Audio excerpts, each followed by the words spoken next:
Que la grâce et la paix de notre Seigneur et Sauveur, Jésus-Christ, soient avec vous tous. Amen. Nous bénissons le nom de notre Seigneur Jésus-Christ pour la grâce qu'il nous a faite d'être ici ce matin. Dimanche après dimanche, nous avons ce privilège de venir dans ce lieu et pour l'adorer.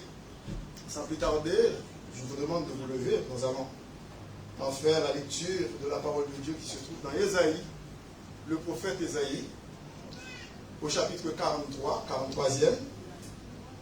À partir du verset 1er, disons que nous allons lire, vous allez lire avec moi, 2 versets. C'est le premier et le deuxième. Les 2 versets, les 2 premiers versets. Ensemble. Ainsi parle maintenant l'Éternel qui t'a créé, ô Jacob, celui qui t'a formé, ô Israël. Ne crains rien, car je te rachète. Je t'appelle par ton nom, tu es à moi. Si tu traverses les eaux, je serai avec toi. Et les fleuves, ils ne te submergeront point. Si tu marches dans le feu, tu ne te brûleras pas. Et la flamme ne t'embrasera pas. Amen. Merci, vous pouvez vous asseoir.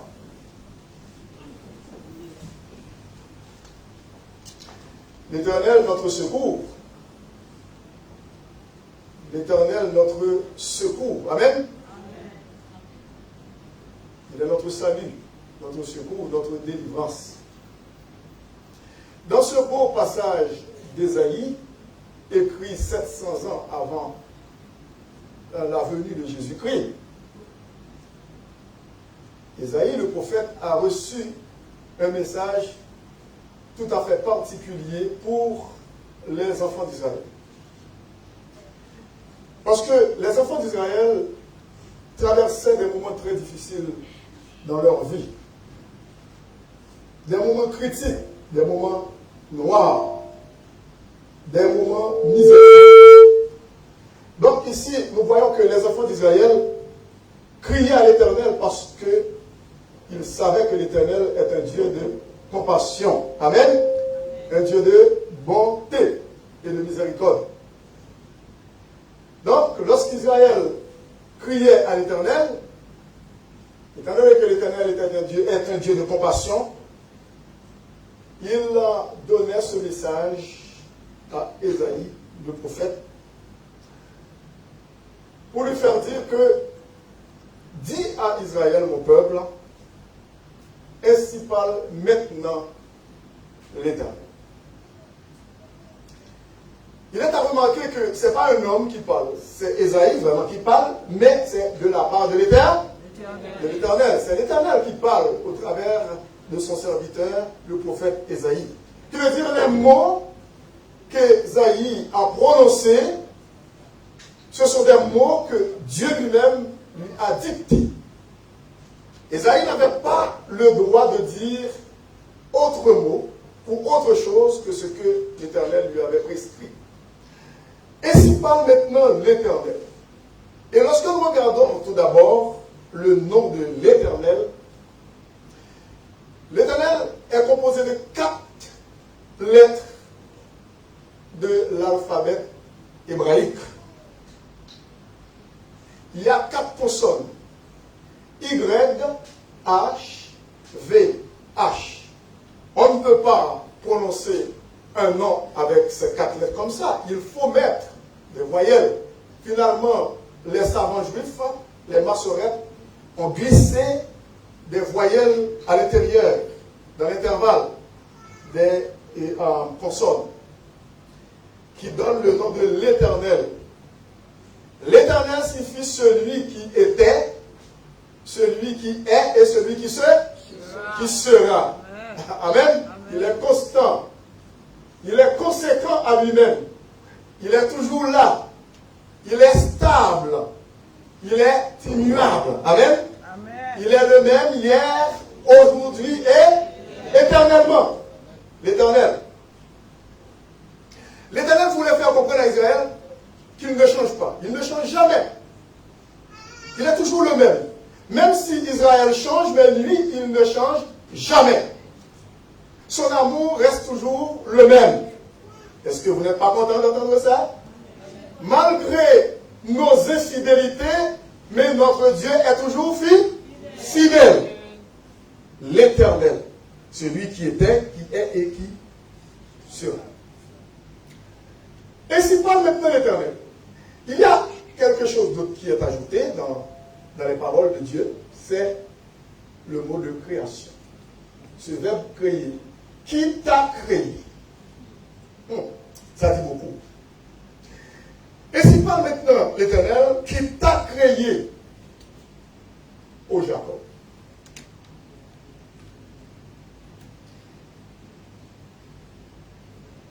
Merci. Celui qui t'a formé, ô Israël. Il y a le mot créer et le verbe créer et le verbe former. Ici dans le texte, ce n'est pas pour rien que Dieu prononce cette phrase. Ainsi parle maintenant l'Éternel qui t'a créé, ô Jacob, celui qui t'a formé. L'Éternel t'a créé et il t'a donné une forme. Le fait que c'est l'Éternel qui est notre Créateur, le fait que c'est l'Éternel qui est celui qui nous a formés, et c'est pour cette raison que nous n'avons rien à craindre. Pourquoi? Parce que l'Éternel reste toujours l'Éternel. Donc, l'Éternel veut faire comprendre à Israël qu'il a toujours le plein contrôle de sa destinée, de sa vie. Comme David pouvait dire au psaume 31, verset 16, « Mes destinées sont dans ta main. » Est-ce que vous êtes conscient que votre destinée est dans la main de l'Éternel? Amen. Amen. Amen. Maintenant, encore ce verset premier. Il dit, ne crains rien. Après avoir expliqué aux enfants d'Israël qu'il est l'Éternel, celui qui est le Créateur, celui qui a créé ce peuple, il dit, ne crains rien. Vous n'avez rien à craindre, les enfants d'Israël. Tu n'as rien à craindre, mon peuple. Car, pourquoi? Car je te rachète. C'est le principe de la rédemption. Je te rachète, je t'appelle par ton nom, tu es à moi. Je te rachète, je t'appelle par ton nom, tu es à moi. L'Éternel veut faire comprendre qu'il a racheté les enfants d'Israël, le peuple d'Israël, et il l'appelle par son nom. Il connaît son nom, et c'est lui qui a donné ce nom. Qui veut dire qu'il faut comprendre bien que l'Éternel Dieu est notre Éternel, il est notre Père Céleste, il est notre Dieu, il est notre rempart, il est notre forteresse, il est notre secours, il est notre délivrance, amen. Il est notre rédempteur, celui qui nous a rachetés. Il est tout ça pour nous. Et si nous voulons ajouter d'autres choses encore, on ne finira pas. Parce que l'Éternel a beaucoup de bonnes choses en lui pour nous. Et puis, l'Éternel dit, tu es à moi. Tu es à moi. Est-ce que chacun de vous peut dire, Seigneur, je suis à toi aussi? Tu es à moi, je suis à toi. Le verset 2 dit, si tu traverses les eaux, écoute, les eaux, vous savez bien que les eaux peuvent rendre de grands services à l'homme, mais les eaux peuvent aussi détruire l'homme. Est-ce que vous êtes là? Mais ici, il est question des eaux qui peuvent détruire l'homme, faire périr l'homme. Eh bien, l'Éternel Dieu dit, si tu traverses les eaux, je serai avec toi. Ces eaux-là représentent les problèmes de la vie, les vicissitudes de la vie, les épreuves, la mer rouge qui est devant nous,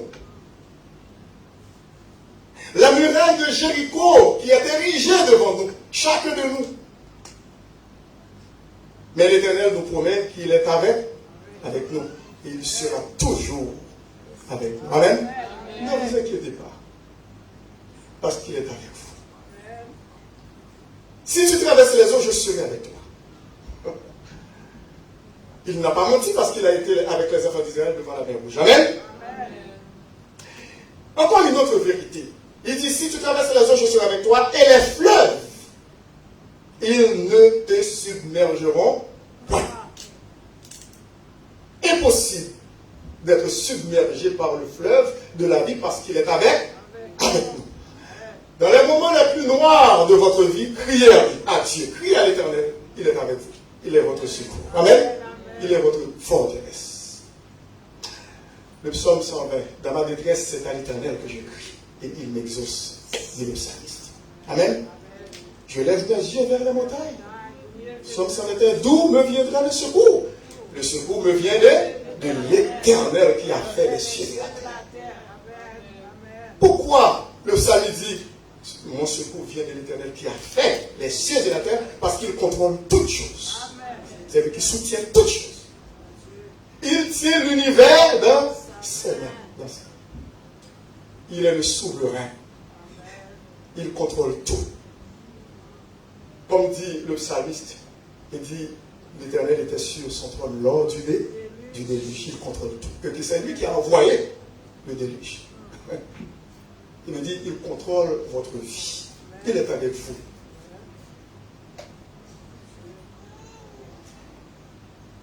Avant de continuer au chapitre 43, dans le chapitre 41, il est dit que ce passage que vous connaissez très bien, le verset 10, ne crains rien. Ne crains rien, car je suis avec toi. Ne promène pas des regards inquiets. Des regards inquiets. Pourquoi? Eh bien, il dit, car je suis ton Dieu. Amen. Je suis ton Dieu. Et puis, il continue, je te fortifie. Je te donne la force de continuer à servir le Seigneur. Je te fortifie. Je viens à ton secours.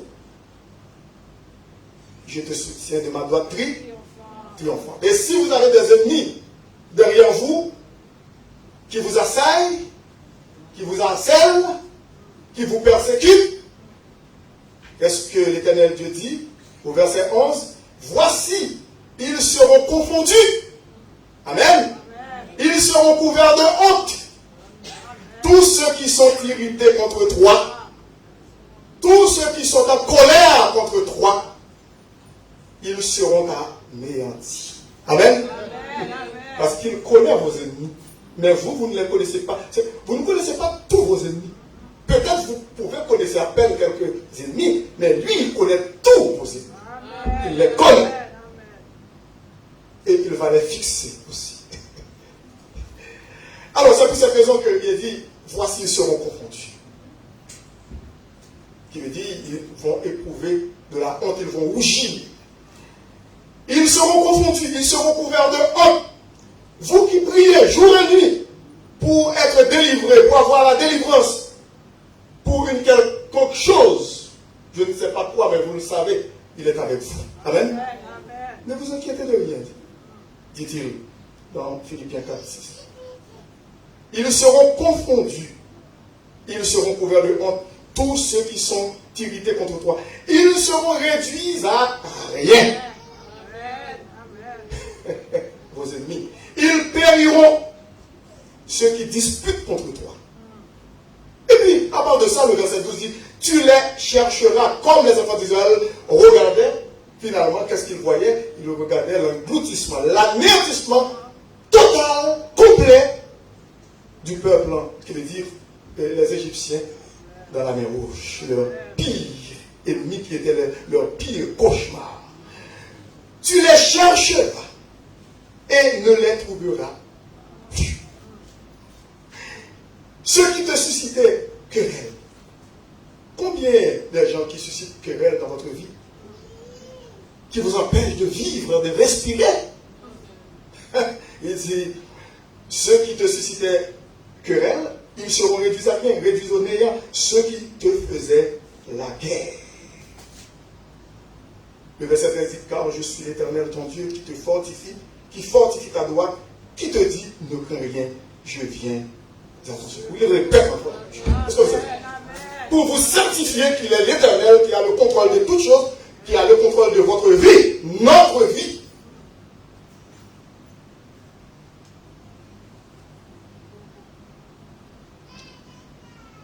Ne crains rien, car je te rachète. Le fait que l'Éternel Dieu nous a rachetés, il est notre rédempteur, il se charge pour tout le reste. Est-ce que vous êtes là? Amen. Il s'occupe de toute autre chose qui vont arriver que nous ne savons pas dans notre vie. Nous ne connaissons pas nos lendemains. Non! On n'a pas planifié pour nos lendemains. Même lorsque nous faisons une planification, mais Dieu, c'est lui qui est le véritable planificateur de notre vie, de notre destinée. Arrêtez de planifier votre vie comme si vous êtes au contrôle. Rien du tout. Vous ne pouvez rien pour assurer vos lendemains. Impossible. Parce que vous ne savez qu'est-ce que le lendemain va vous apporter. On ne sait pas. Mais lui, avant même la fondation du monde, avant même notre création, notre existence, il a tout planifié parce qu'il a le scénario de notre vie, le film de notre vie devant lui. Amen. Amen. Lorsque nous regardons le psaume 139, quelques versets dans le psaume 139, David, inspiré par le Saint-Esprit, pouvait dire, Éternel, tu me sondes et tu me connais. Vous savez bien, le sonde. Quand un médecin sonde un malade, commence à sonder, puis le cœur, s'il y a un petit problème, un petit déclic dans le cœur, et puis il reste un peu longtemps, et puis, ok, s'il n'y a rien, et puis il passe vite, et puis, ok, tout est beau, monsieur Jean, c'est correct. Mais si arrivé sur le cœur, et puis il reste un peu longtemps, et puis c'est comme s'il sent quelque chose, il dit, et puis il reste encore, il veut détecter vraiment qu'est-ce qu'il y a, parce que est-ce que le battement du cœur va à son rythme normal, régulier? C'est pour ça qu'il reste encore avec cela sur le cœur. Mais Dieu, il nous sonde. C'est lui le véritable. Amen. Et c'est pour cette raison que dans Philippiens 4, 6 et 7, il dit, ne vous inquiétez de rien. Mais en toute chose, faites connaître vos besoins à Dieu par des prières et des supplications, avec des actions de grâce. Et la paix de Dieu qui surpasse toute intelligence gardera quoi? Vos cœurs et vos pensées en Jésus-Christ. Il connaît vos cœurs, il connaît mon cœur. Au contraire, c'est lui encore qui nous apporte la paix, la sérénité dans notre cœur.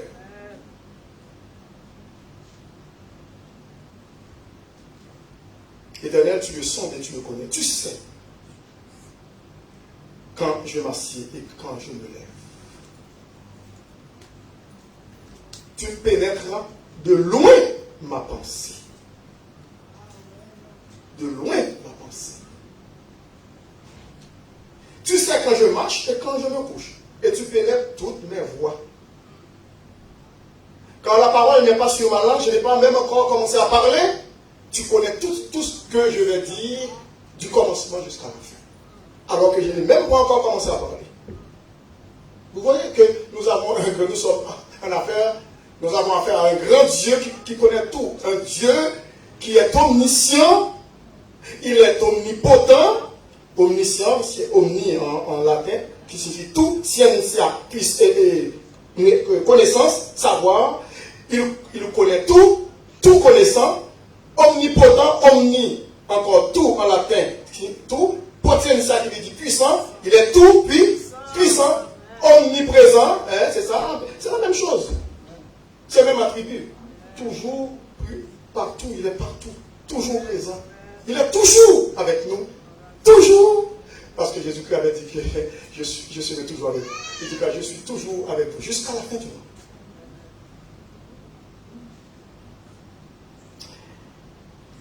Et puis, le verset 5 dit, tu m'entoures par derrière et par devant. c'est la sécurité. Amen. La plus totale. Tu m'entoures par derrière et par devant. Vous avez peur de vos ennemis? Vous avez peur des choses qui vous arriveraient demain ou à l'avenir? Vous avez peur des épreuves?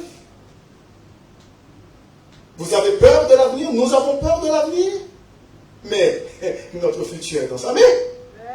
Tu m'entoures par derrière et par devant et tu mets ta main sur moi. Vous voyez? Tu mets ta main sur moi. C'est la sécurité. Et lorsque vous regardez plus loin, le verset 6 dit, une science aussi merveilleuse est au-dessus de ma portée. Elle est trop élevée pour que je puisse la saisir. Où irai-je loin de ta face? Je ne peux pas prendre la fuite devant toi, je ne peux pas me réfugier ou me dérober à ta vue éternelle. Mais non, il dit, si je monte aux cieux, tu y es. Si je me couche au séjour des morts, t'y voilà. Tu es encore là. Et lorsque nous regardons le verset 14, il dit, je te loue de ce que je suis une créature si merveilleuse. Est-ce que vous reconnaissez que vous êtes une créature merveilleuse? Si merveilleuse? Pour les gens qui, parfois, qui ont une mauvaise estime, ou peut-être qui sous-estiment, qui pensent que les autres sont plus gentils, sont plus fins, sont plus beaux, sont plus... Rien du tout. Tous les êtres humains devant Dieu sont des créatures merveilleuses. Je te loue de ce que je suis une créature si merveilleuse. Si merveilleuse. Nous sommes tous importants à ses yeux. Nous sommes tous bons aux yeux de Dieu. Amen. Amen. Excepté le péché. Hormis le péché. Mais nous sommes tous beaux devant Dieu puisque nous sommes à l'image de Jésus-Christ. Il nous a créés à l'image de Dieu et à sa ressemblance. Et puis, le verset 15 dit, mon corps n'était point caché devant toi lorsque j'ai été fait dans un lieu secret pour les gens qui font de la manifestation en faveur de l'avortement, et ce que nous avons vu durant la semaine. Et aux États-Unis, dans toutes les rues des États-Unis, il y a des gens qui sont déambulaires pour manifester pour l'avortement. Et puis, il y en a aussi des chrétiens qui sont contre. Hein. Gloire à Dieu. Ici, le verset 15 dit, mon corps n'était point caché devant toi lorsque j'ai été fait dans un lieu secret. Ce n'est pas encore sur la terre, c'est dans le sein de la mer. Tissé dans les profondeurs de la terre. Quand je n'étais qu'une masse informe dans le sein de ma mère comme une boule de sang, tes yeux me voyaient. Pour les gens qui veulent tuer les bébés dans leur sein. Et sur ton livre, avant même l'accouchement a eu lieu, et sur ton livre étaient tous inscrits les jours qui m'étaient destinés à vivre sur la terre, ici bas sur la terre, avant qu'aucun d'eux existât. Avant qu'aucun de ces jours existe. Qui veut dire, dans le fœtus, dans le sein de la mère, c'est un être humain. Amen. Mais oui, c'est une créature de Dieu. Donc, si Dieu veut lui-même, dans sa souveraineté, prendre ce bébé du sein de la mère, dans le passage, pendant que la mère est en travail, c'est-à-dire pour l'accouchement, ça c'est son affaire, il est souverain. S'il veut que l'enfant meure durant l'accouchement, ça c'est son affaire. Parce qu'il est Dieu, il est souverain, il fait ce qu'il veut. Il sait pourquoi il va le faire. Mais dans le sein de la mère, l'enfant est déjà un être humain. Parce que le psaume 129 le dit.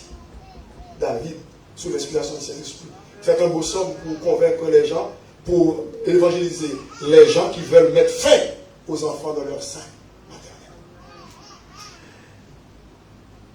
Il est avec nous. Il est notre Créateur. Il nous soutient par sa droite triomphante. Si nous traversons les eaux, il sera avec nous.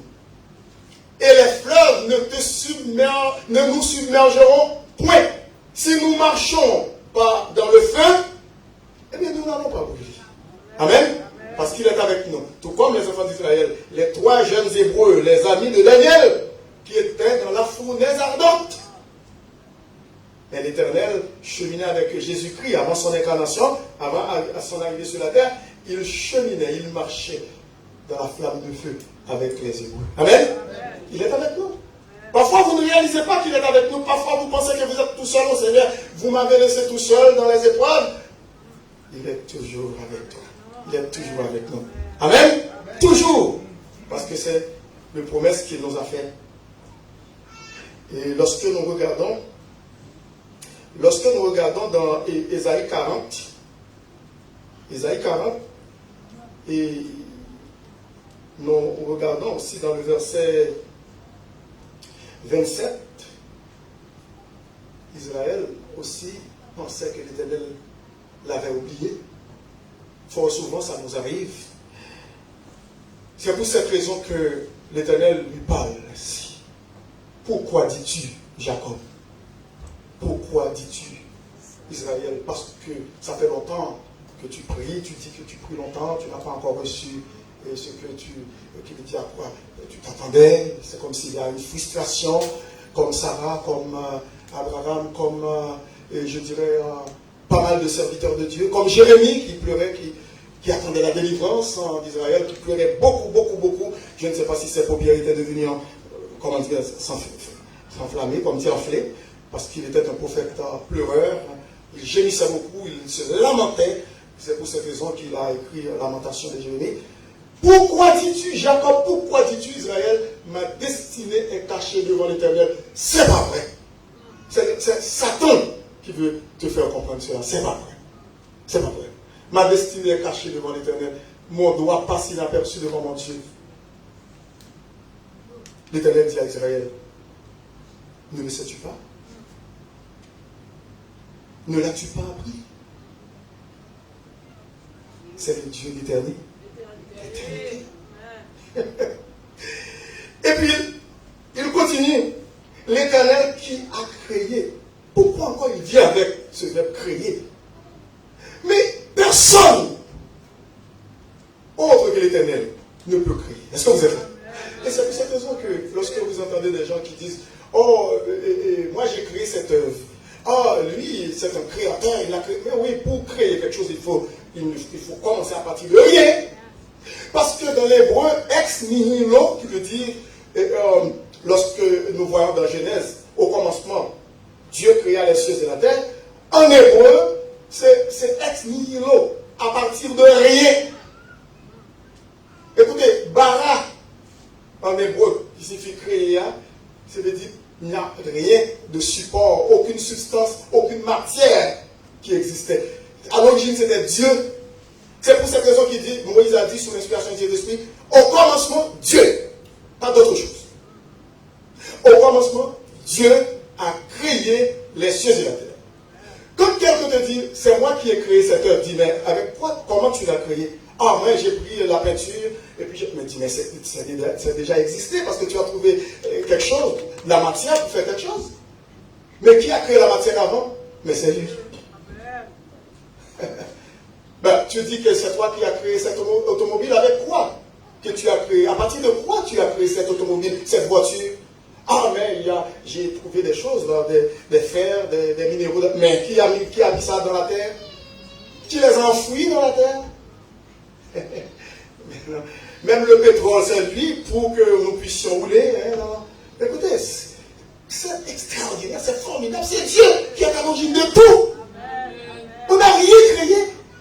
Tout simplement, on a fabriqué, oui, à partir des choses que Dieu a faites. Nous avons pris ces choses-là, nous avons fabriqué, confectionné des choses. Tout comme une couturière, un tailleur, il se donne dans la, comment dirais-je, pour faire de la couture, la haute couture, la bonne couture, mais à partir des choses que Dieu a créées. Il y a des gens qui prennent de l'écorce de l'arbre pour faire des choses, pour faire du papier, pour couper trop d'arbres pour faire du papier. Comme il y a aussi la compagnie Donta, je ne sais pas, qui font pas mal de choses avec ça. Mais c'est Dieu qui est à l'origine de tout ça. Vous n'avez rien créé. Nous n'avons rien créé. Seulement, nous avons fabriqué des choses. Nous avons confectionné, oui, des choses. Nous avons inventé, nous pouvons même dire inventé, parce qu'à partir des choses, et puis que Dieu a créé, nous pouvons aussi prendre des choses pour faire des inventions. Comme Einstein, un juif, Albert Einstein, qui était à l'origine de la bombe atomique. Je pense que lui, c'est lui qui est venu avec cette théorie de comment MCD, non? La théorie de la relativité. MCD. La théorie de la relativité pour les gens qui étudient en mathématiques des choses. Il était un grand physicien, il était un juif, un grand mathématicien, un grand physicien, qui avouait, lui qui avait des problèmes en mathématiques aussi. Mais lui, il est à l'origine de tout ce qui se fait maintenant avec les bombes atomiques, les pays qui découvrent des choses nucléaires pour aller envahir d'autres pays, engloutir, anéantir des gens. Mais lui, peut-être il était chagriné de voir vraiment avec son invention combien les hommes sont criminels, ont fait des choses comme avec les Américains qui ont fait exploser Hiroshima au Japon avec la bombe atomique pour la première fois. Alors disons que nous n'avons rien fait, nous n'avons rien créé, c'est Dieu. Et après avoir tout créé, il a dit dominer sur la nature, sur les océans, sur la mer, sur les poissons. Comme ça, on peut vivre une vie facile. Mais à cause de nos péchés, on n'a pas pu vraiment dominer comme on devait dominer. Au contraire, c'est la nature qui nous donne, qui nous domine. C'est ça le problème. Donc, Dieu est au contrôle de toutes choses. Ne le sais-tu pas, ne l'as-tu pas appris? C'est le Dieu d'éternité, l'Éternel qui t'a créé, qui a créé les extrémités de la terre. Il ne se fatigue point, il ne se lasse point. On ne peut sonder son intelligence. Écoutez bien, si vous avez la fatigue, si vous êtes en proie à la détresse, si vous êtes désemparé, il donne de la force. Amen. À celui qui est fatigué. Est-ce que vous êtes fatigué spirituellement, moralement, mentalement et aussi physiquement? Il donne de la force. Venez à moi, vous tous qui êtes fatigués et chargés, dans Matthieu 11, 28. Et il augmente la vigueur de celui qui tombe en défaillance. Lorsque votre force vous délaisse. Les ados se fatiguent et se lassent. Et les jeunes gens ou les jeunes hommes chancellent. Mais ceux qui se confient à l'Éternel renouvellent leur force. Amen. Ils prennent leur vol comme des aigles, comme les aigles. Ils courent et ne se lassent point. Ils marchent et ne se fatiguent point. C'est pour cette raison qu'il dit, je suis l'Éternel ton Dieu qui t'a racheté, qui t'a créé. Ne crains rien, car je suis avec toi. Je t'appelle par ton nom. Tu es à moi. Si tu traverses les eaux, je serai avec toi. Et les fleuves ne te submergeront point. Si tu marches dans le feu, tu ne te brûleras pas. Et la flamme ne tremblera pas. Qui veut dire, faites confiance à notre Dieu. Il est au contrôle. C'est lui qui est notre Dieu. C'est lui qui est notre sauveur. C'est lui qui est notre bouclier. C'est lui qui est notre forteresse. C'est lui qui est notre conseiller. Il est tout pour nous. Nous, tout simplement, ce que nous devons faire, c'est de mettre notre confiance en lui, de placer notre confiance totalement en lui pour notre vie et jusqu'à ce qu'il revienne nous chercher, jusqu'à notre enlèvement pour aller dans la gloire, parce qu'il est avec nous tous les jours et jusqu'à la consommation des temps. Que le Seigneur vous aide à comprendre cette parole et aussi que vous soyez en mesure, vous et moi, que nous soyons en mesure plutôt de la mettre en pratique afin que nous puissions vivre une vie de victoire jour après jour pour le Seigneur, une vie de confiance dans l'Éternel. Et nous sachions vraiment demeurer attachés à l'Éternel, notre Dieu, que nous reposions sous son aile, comme il nous demande de le faire, et que nous puissions être victorieux et triomphants jour après jour dans notre vie spirituelle. Que le Seigneur bénisse. Maintenant, je vais prier pour les gens qui vont écouter, mais qui n'ont pas encore Jésus-Christ dans leur vie. Ils peuvent répéter après moi cette petite prière et d'une manière sincère. Père Saint, je te demande pardon pour mes péchés. Tu m'as dit dans ta parole que tu as envoyé ton Fils unique Jésus pour moi sur la croix. Et j'ai refusé depuis longtemps de l'accepter comme mon sauveur et Seigneur. Maintenant, Seigneur Jésus, je te reçois dans ma vie, dans mon cœur, comme mon sauveur. Entre dans mon cœur et fais de moi un enfant de Dieu par ton Saint-Esprit pour l'éternité.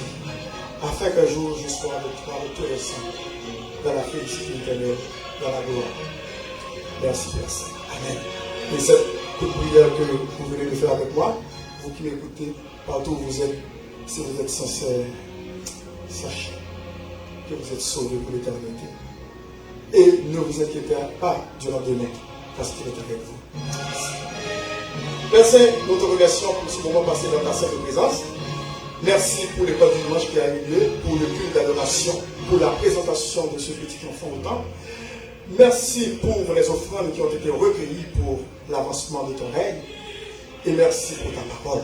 Nous te prions de nous aider à comprendre cette parole afin que nous puissions la mettre en pratique pour vivre une vie de victoire pour ta gloire. Bénis ton peuple, Père Saint. Bénis la semaine pour nous. Nous t'en prions ainsi, avec le pardon de nos péchés.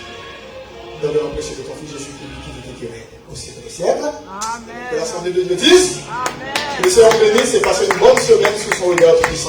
Et à la prochaine.